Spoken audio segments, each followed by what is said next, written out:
Uvimbe ndani ya mji wa mimba ni sababu za moja kwa moja zinazoweza kupelekea mwanamke ashindwe kubeba ujauzito.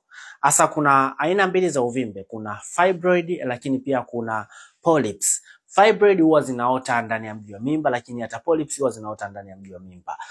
Polyps huwa zinakuwa kama extension, kama kinyama ambacho kinakuwa kama kidole, zinaweza zikakua mpaka kufika kwenye mlango wa kizazi, lakini fibroid huwa zinakuwa localized sehemu moja.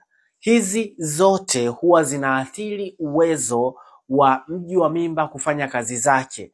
Baada ya yai lililokuwa limekutana na mbegu za mwanaume kurutubishwa, huwa linatakiwa kusafiri kwenda ndani ya mji wa mimba ambapo litapandikizwa. Sasa kwa kuwa ndani ya mji wa mimba kuna uvimbe, basi upandikizwaji huo unaingiliwa.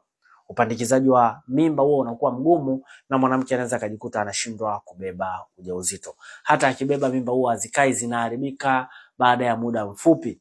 Ikiwa uvimbe wake ni chini ya sentimita 3, huyu mwanamke anaweza akafaidika na njia ya upandikizaji ambayo inaitwa in vitro fertilization, ambapo urutubishaji wa yai lake utafanyika maabara. Yai lake litavunwa, baada ya hapo litaunganishwa na mbegu za mwanaume anayetaka kuzaa naye, basi yai litarudishwa ndani ya mji wa mimba na litapandikizwa. Baada ya hapo huyu mwanamke anaweza kabeba ujauzito.